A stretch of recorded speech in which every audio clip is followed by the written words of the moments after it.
kegiatan. Nah, ini yang tentu menjadi berita gembira bagi teman-teman para pejuang NIP, karena ini adalah jadwal seleksi CPNS yang sudah fix dan resmi dari BKN dan Menpan RB.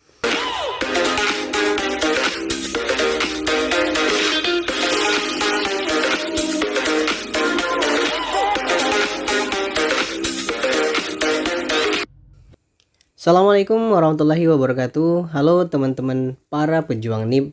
Di video kali ini, Job Seeker ingin berbagi informasi penting, yaitu terkait jadwal resmi pembukaan dan seleksi CPNS tahun 2021.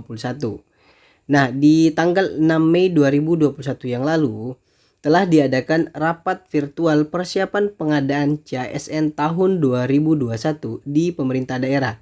Nah, pada rapat virtual ini itu dihadiri oleh Kemenpan RB, kemudian BKN, instansi pemerintah pusat, dan juga dari instansi pemerintah daerah.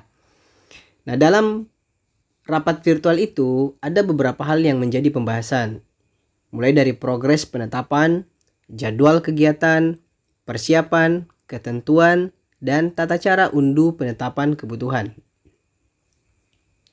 Bagian 1 di pendahuluan ini kita skip saja. Teman-teman bisa baca lebih detail. Nanti saya akan berikan linknya di deskripsi. Saya berikan link PDF-nya, jadi teman-teman juga bisa baca secara detail tentang arah kebijakan pengadaan ASN.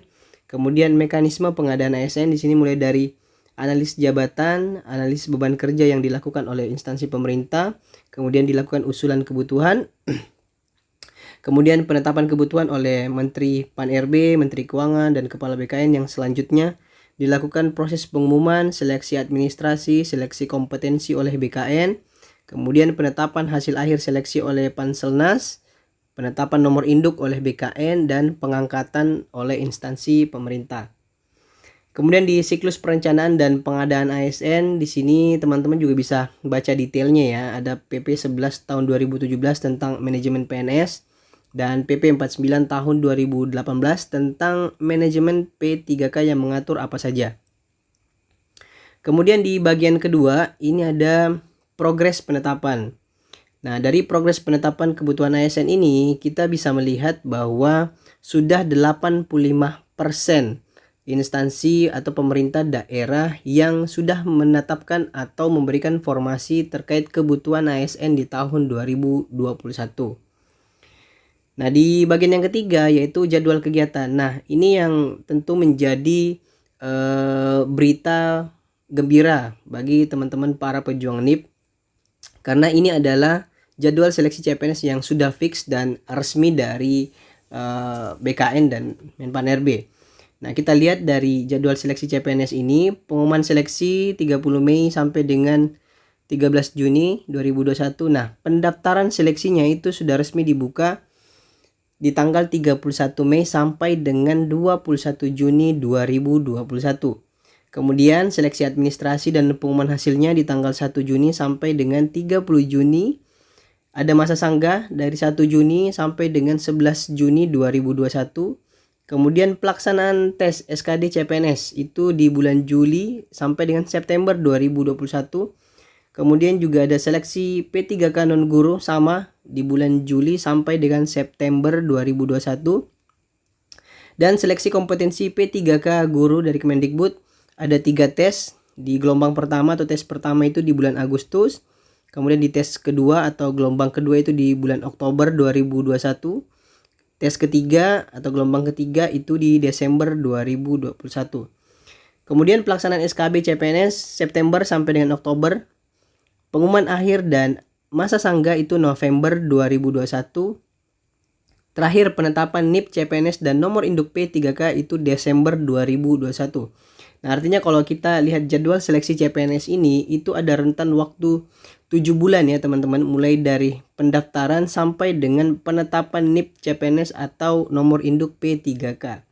Nah, teman-teman mungkin setelah lebaran ini sudah bisa mempersiapkan syarat-syarat administrasi atau syarat-syarat teknis yang memang harus segera dipersiapkan sebelum pendaftaran CPNS tahun 2021 ini. Nah, kemudian sini ada keterangan, jadi teman-teman juga bisa baca keterangan ini ya. Di bagian 4 yaitu persiapan, ini ada terkait masalah anggaran, kemudian formasi khusus. Nah, PPK segera melakukan pemilihan formasi khusus untuk CPNS. Jadi ada formasi khusus yaitu untuk putra-putri lulusan terbaik berpredikat dengan pujian atau cum laude, yaitu sesuai kebutuhan jumlah formasinya. Penyandang disabilitas minimal 2% dari formasi, diaspora sesuai kebutuhan. Kemudian jenis formasi khusus CPNS. Nah, ini khusus untuk putra-putri lulusan terbaik atau cum laude, dikhususkan untuk formasi jabatan dengan jenjang pendidikan minimal S1, tidak termasuk diploma 4. Pemilihan formasi jabatan dan unit kerja penempatan ditentukan oleh masing-masing instansi berdasarkan daftar rinci penetapan alokasi kebutuhan formasi dari Menteri, dilakukan di SSCISN BKN, dan selanjutnya dicantumkan dalam pengumuman penerimaan CPNS pada masing-masing instansi. Jabatan dan kualifikasi pendidikan untuk formasi khusus tersebut disyaratkan agar pada formasi tersebut ditetapkan pula untuk formasi umum dengan jabatan dan kualifikasi pendidikan yang sama. Nah, kemudian di sini calon pelamar merupakan lulusan perguruan tinggi dengan predikat kelulusan pujian ya teman-teman, jadi harus cum laude dan program studinya harus terakreditasi A pada saat kelulusan yang dibuktikan dengan tanggal kelulusan yang tertulis pada ijazah. Kemudian jenis formasi khusus lainnya di CPNS yaitu disabilitas. Ini bagi teman-teman yang berkebutuhan khusus juga ada ketentuan, ada formasi khusus di CPNS, teman-teman juga bisa baca itu. Kemudian ada jenis formasi khusus CPNS diaspora ya. Misalnya diperuntukkan bagi WNI yang memiliki paspor Republik Indonesia yang masih berlaku dan menetap di luar wilayah Republik Indonesia serta bekerja sebagai tenaga profesional di bidang yang dibuktikan dengan surat rekomendasi dari tempat bersangkutan bekerja paling singkat 2 tahun. Kemudian diperuntukkan khusus untuk jabatan peneliti, dosen, perekayasa, dan analis kebijakan.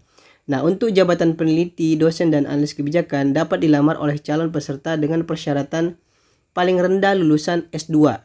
Jadi syarat minimalnya untuk menjadi dosen, peneliti, dan analis kebijakan itu S2 ya teman-teman. Sedangkan untuk jenis jabatan perekayasa bisa dilamar paling rendah lulusan S1 atau strata 1. Pemilihan formasi jabatan dan unit kerja penempatan ditentukan oleh masing-masing instansi juga sama seperti yang di atas, dilakukan di SSCN BKN. Kemudian persyaratan usia setinggi-tingginya 35 tahun ya teman-teman saat melamar. Kemudian pelamar yang mendaftar pada formasi jenis jabatan tersebut yang huruf B, yang jabatan peneliti dan dosen tadi itu, dapat berusia paling tinggi 40 tahun apabila memiliki kualifikasi pendidikan S3, kecuali bagi pelamar pada jabatan analisis kebijakan. Jadi untuk posisi dosen itu boleh 40 tahun asalkan kualifikasinya minimal S3. Nah, ini adalah syarat ya teman-teman. Nah, ini yang harus menjadi catatan teman-teman para pejuang NIP, yaitu adalah ketentuan umum. Mulai dari umur terendahnya berapa, kemudian umur paling tinggi berapa. Kemudian ketentuan SKB dan CPNS. Nah, ini dia. Pelaksanaan SKB di pemerintah daerah wajib menggunakan CAT atau CAT. Pemerintah daerah hanya diperkenankan menambah satu jenis tes selain SKB dan CAT yang diberikan bobot paling tinggi 40% dari nilai total SKB. Pemerintah daerah tidak diperkenankan menambah jenis tes berupa wawancara. Jadi tidak ada tes wawancara ya teman-teman untuk CPNS. Yang ada cuma tes CAT, SAN, dan SKB saja. Nah, ini komposisi untuk bobot penilaian ya. Jadi SKB itu 60%, kemudian SKD itu 40%. Nah, oke teman-teman, itu informasi terkait jadwal resmi seleksi penerimaan CPNS tahun 2021 ini. Semoga informasi dari job seeker ini bisa menambah wawasan teman-teman dan bisa menjadi motivasi untuk bisa mempersiapkan diri sebelum mengikuti seleksi CPNS dan P3K tahun 2021. Oke teman-teman, terima kasih, semoga bermanfaat. Jangan lupa dukung terus channel ini dengan cara like, share, dan subscribe. Kemudian sampai ketemu di konten-konten CPNS dan P3K selanjutnya. Terima kasih.